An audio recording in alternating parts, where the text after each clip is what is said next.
The radar screen glowed pale green in the darkened bunker, 60 feet beneath the frozen soil of the Kola Peninsula. Senior Lieutenant Yuri Volkov leaned forward, his breath visible in the cold, despite the banks of humming electronics that should have warmed the cramped space. The year was 1968, the date July 26th, and something impossible had just appeared at the edge of his scope. The contact materialized from the northwest, cutting through Soviet airspace like a scalpel through gauze. Volkov's training kicked in automatically, his fingers dancing across the console to refine the track. Altitude, 25,000 meters. That alone was remarkable, far higher than any aircraft the Americans were known to operate in this theater, but it was the speed reading that made his blood run cold. Mach 3.2, over 2,000 miles per hour. The numbers had to be wrong. No aircraft could sustain that velocity. No engine built by human hands could push metal through the atmosphere at such speeds without tearing itself apart from the heat alone. He keyed his microphone, his voice steady despite the adrenaline flooding his system. Target designated, bearing 047, Angels 80+, speed exceeding 3,000 kilometers per hour. Tracking.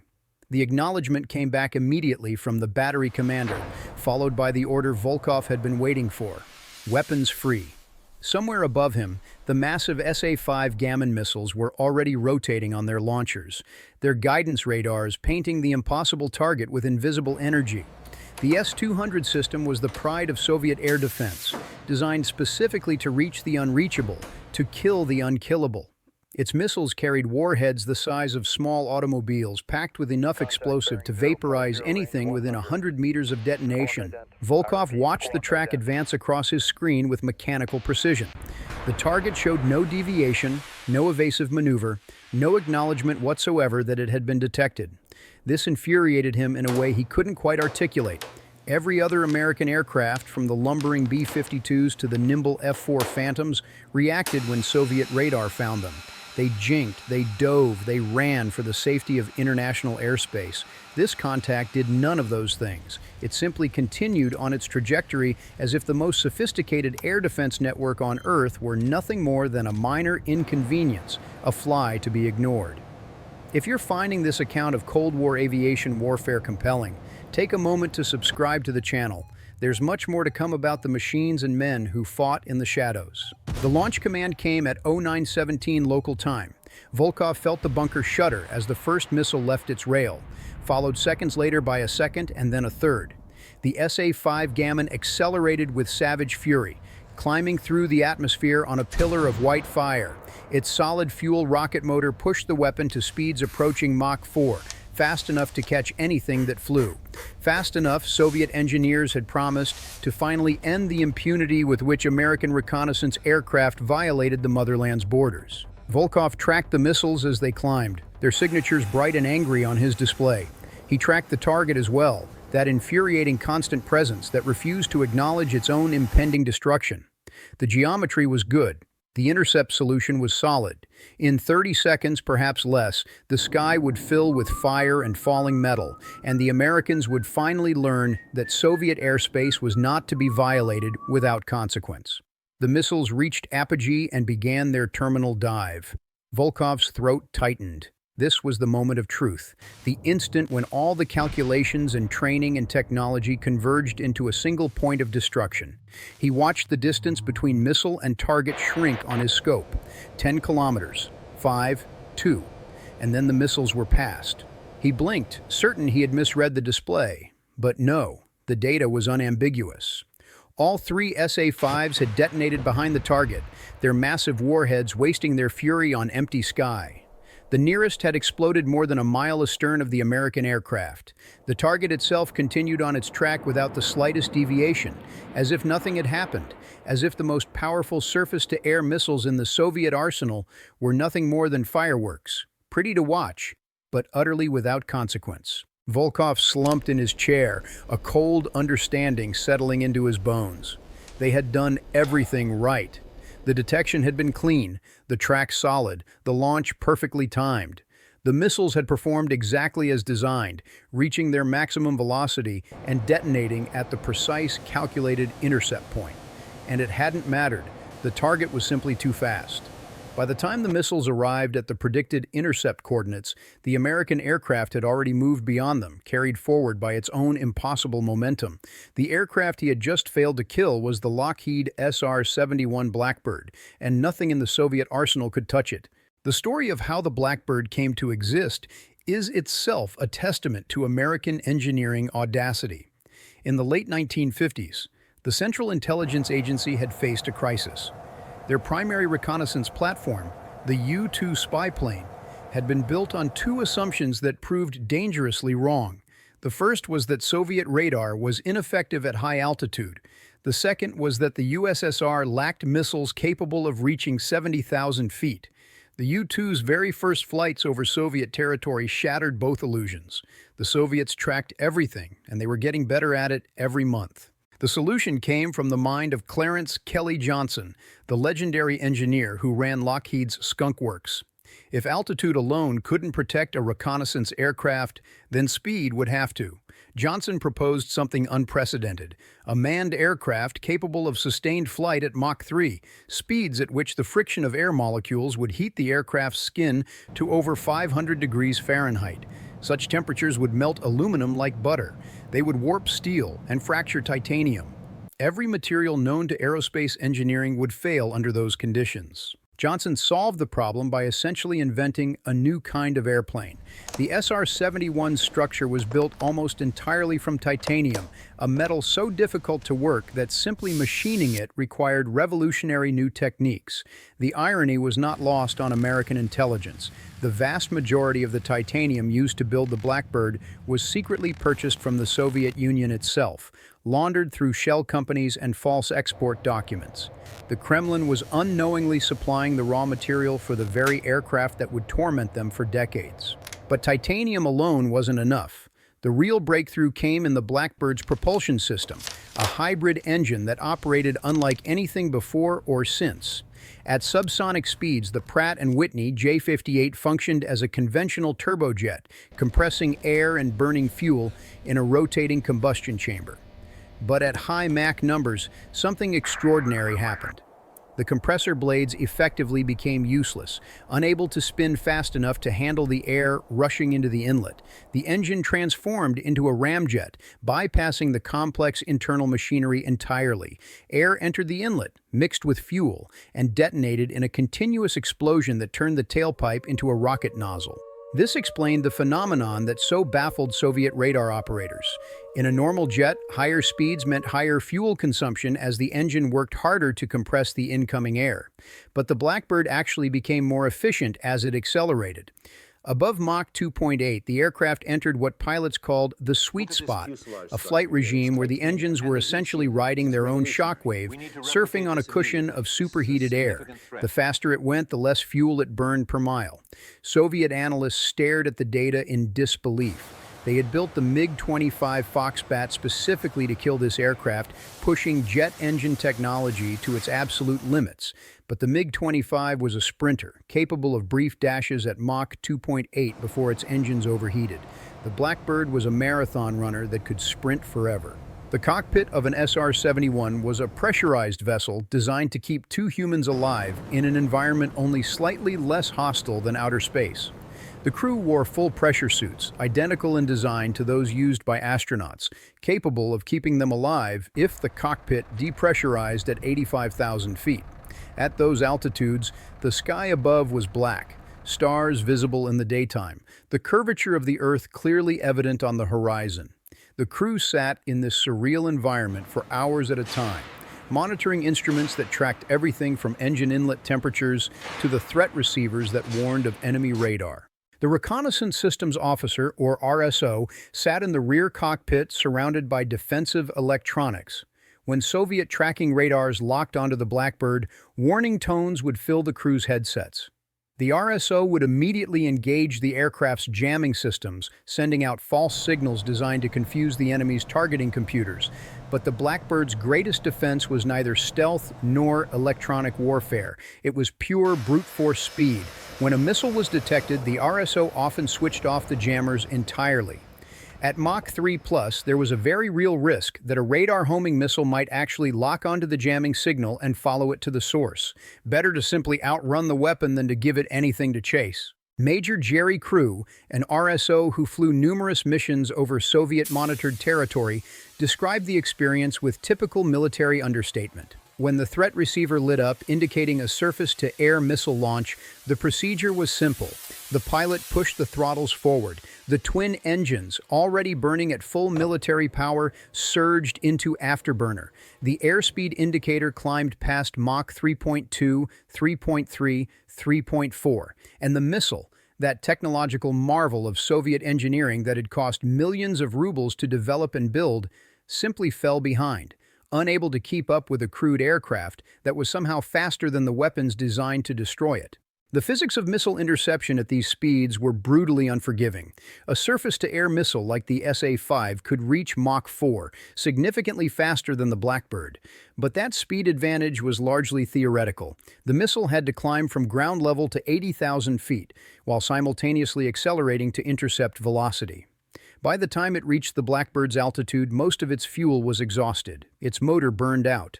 It was coasting on momentum alone, bleeding energy with every passing second.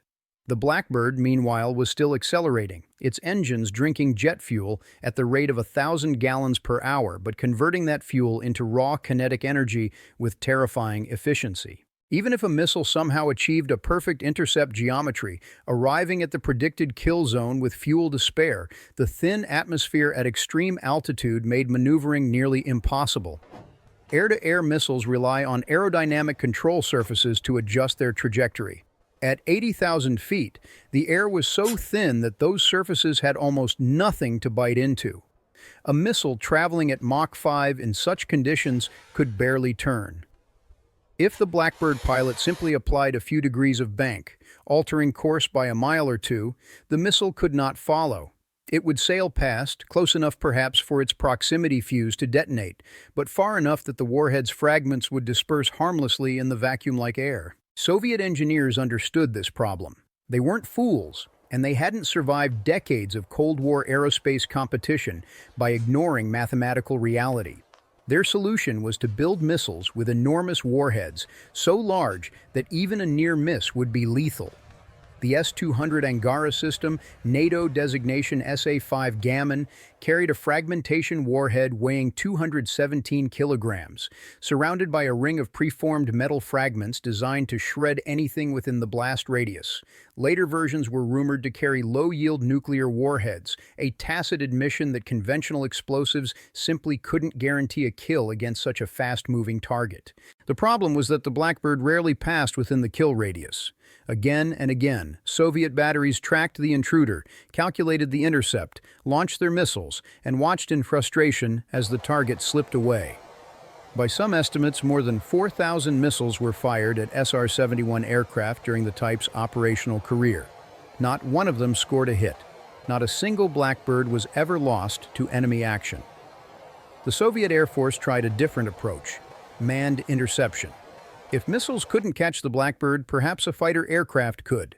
The MiG-25 Foxbat had been designed specifically for this mission, a twin-engine interceptor capable of reaching altitudes above 70,000 feet and speeds approaching Mach 3. On paper, it should have been able to engage the SR-71. In practice, the geometry was almost impossible. For those of you following this story of Cold War cat and mouse, consider subscribing for more deep dives into military aviation history. A MiG-25 intercept required exquisite timing and considerable luck. The fighter had to be airborne and climbing before the Blackbird even entered radar range. Ground controllers would vector the MiG toward the predicted intercept point, relying on calculations that assumed the target would maintain a constant heading and speed. But the Blackbird pilots knew they were being tracked. They made small adjustments to their flight path, just a few degrees here and there, enough to throw off the geometry without compromising their reconnaissance mission. By the time the MiG reached altitude, the target was often miles away from where it was supposed to be. Even when intercepts occurred, they were frustrating for the Soviet pilots. One MiG-31 pilot, the improved successor to the Foxbat, described the experience with palpable bitterness.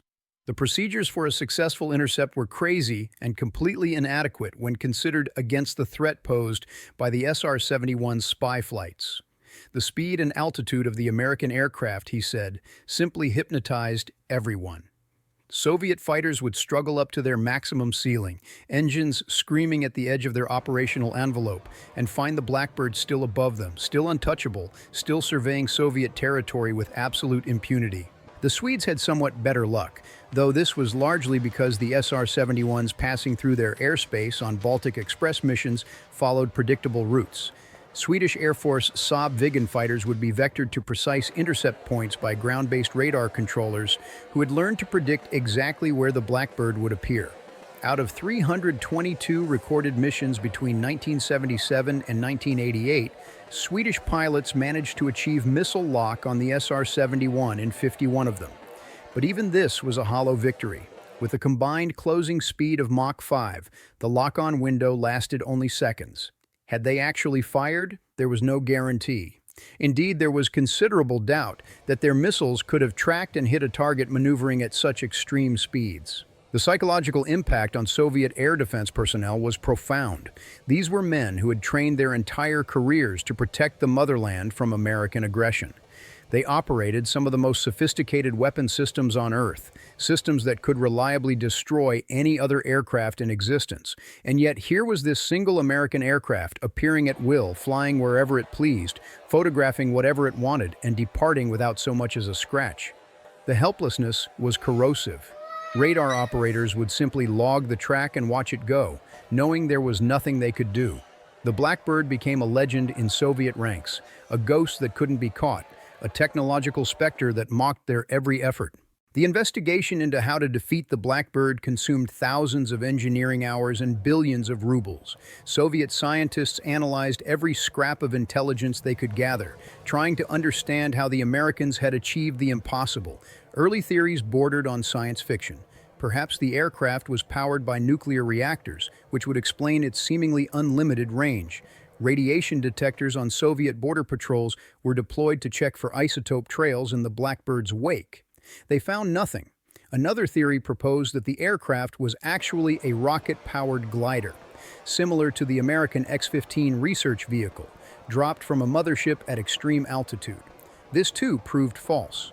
The Blackbird was exactly what it appeared to be, a conventional, if extraordinarily advanced turbojet aircraft that had simply mastered a flight regime the Soviets could visit briefly but could not inhabit. The effort to build a Blackbird killer pushed Soviet aerospace technology to its limits and beyond. The MiG-31 Foxhound represented the ultimate evolution of this quest, a massive interceptor equipped with a phased-array radar capable of tracking multiple targets simultaneously and data links that allowed it to coordinate with other fighters. The tactical concept was grimly mathematical. If one MiG couldn't catch the Blackbird, perhaps four could, positioning themselves along the target's predicted flight path and attacking from multiple directions at once.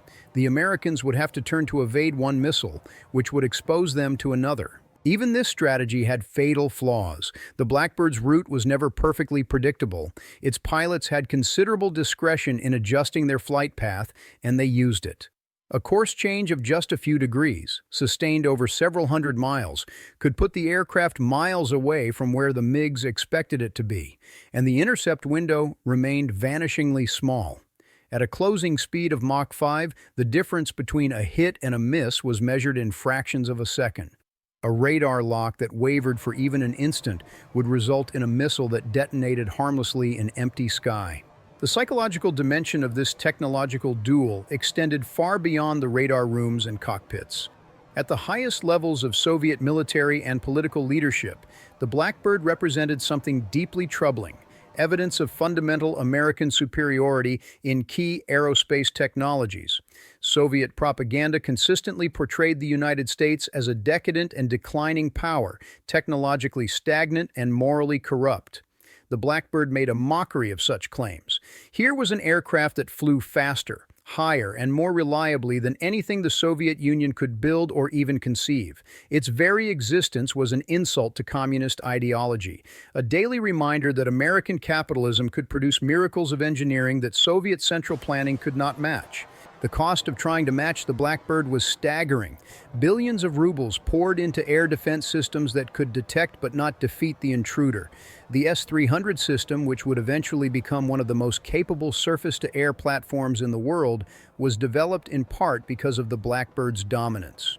The MiG-25 program consumed resources that might have gone to more practical aircraft. The MiG-31 was even more expensive, a gold-plated weapon system designed primarily to counter a single American aircraft type. By some analyses, the effort to neutralize the SR-71 contributed meaningfully to the economic strain that would eventually bring down the Soviet system itself. Inside the Blackbird, the crew experienced flight in a way that only a handful of humans ever have. The aircraft's skin temperature at cruise exceeded 600 degrees Fahrenheit in some areas, hot enough to glow visibly in the infrared spectrum. The cockpit was a cocoon of pressurization and air conditioning, the only barrier between the crew and an environment that would kill them in seconds. Fuel doubled as a coolant, circulating through the aircraft's structure before being burned in the engines.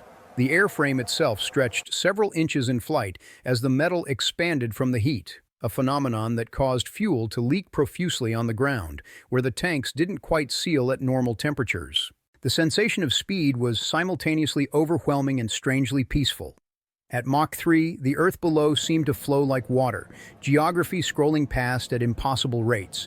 A mission over the Baltic could cover territories that would take hours to cross by conventional jet in mere minutes. The crew could watch sunrise and sunset within a single flight, chasing the Terminator line across the planet's surface. There was something almost mystical about it, this feeling of operating at the very edge of what machinery and human physiology could endure. When threat warnings lit up indicating that Soviet radar had found them, the experience became considerably more focused.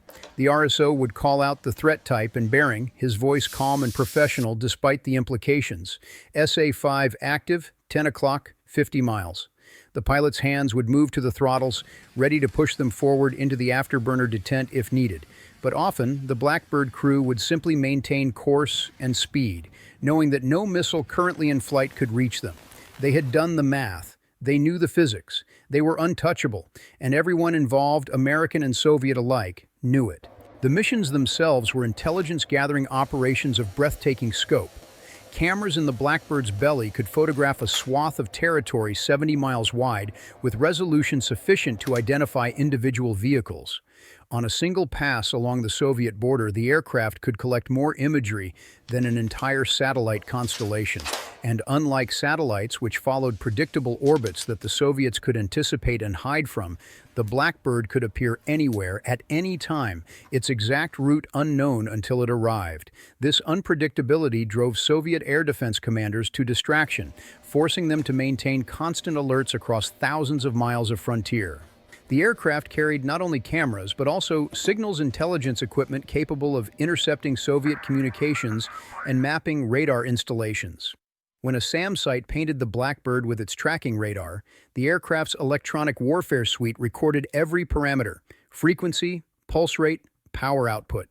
This data was invaluable for American planners who used it to develop countermeasures and plan future operations. The Soviets were thus caught in an impossible dilemma. If they turned on their radars to track the intruder, they revealed their capabilities to American intelligence. If they kept their radars silent, the Blackbird would photograph their installations without opposition. Either way, the Americans won. The diplomatic dimensions of these flights were complex. The Blackbird rarely, if ever, actually violated Soviet airspace in the strict legal sense. Its cameras were so powerful that it could photograph targets deep inside Soviet territory while remaining in international airspace. The Soviets knew this, which is partly why they rarely attempted to shoot down the aircraft over international waters. Such an attack would have been an act of war, difficult to justify when the target was technically not violating any territorial claims. The Blackbird thus operated in a legal gray zone, provocative and intrusive but not quite actionable under international law. Soviet fighters would sometimes climb to meet the Blackbird, not to attack but simply to observe. MiG-25 pilots reported seeing the American aircraft pass above them, a dark shape against the purple sky, moving with a speed that seemed almost supernatural. One pilot described 3 Foxbats straining to reach the Blackbird's altitude, their engines at maximum power, and still falling short by thousands of feet. The American aircraft was cruising with apparent ease in an airspace they could barely reach at full military power. The experience left lasting impressions on the Soviet pilots, a mixture of professional admiration and national humiliation. The Blackbird's retirement in 1990, later briefly resumed and then finally ended in 1998, marked the close of an era. Satellites had become capable enough to perform many of the aircraft's intelligence gathering functions, and the end of the Cold War reduced the urgency of manned reconnaissance over Soviet territory. But the aircraft's record remained unblemished. In over 3,000 missions, across nearly a quarter-century of operations, not a single SR-71 was ever lost to enemy action. Missiles had been fired, fighters had scrambled, radar operators had tracked and cursed and raged, and the Blackbird had flown on, untouched and untouchable, a monument to what American engineering could achieve when freed from conventional constraints. The legacy of this aircraft extends far beyond the Cold War. Many of the technologies developed for the SR-71 found their way into later programs, from stealth aircraft to high-speed research vehicles. The principles of inlet design that allowed the Blackbird's engines to function at Mach 3 were applied to the scramjet experiments of subsequent decades. The materials science developed to handle extreme temperatures informed everything from spacecraft heat shields to Formula One brake components. In a very real sense, the Blackbird pushed the boundaries of what was possible, and the rest of aerospace engineering followed in its wake. For the men who operated Soviet air defenses during the Blackbird's reign, the experience was formative and frustrating. They had done everything right. They had built some of the most capable weapons systems on Earth. They had trained to perfection. And they had failed, consistently and completely, against an adversary that seemed to operate by different rules.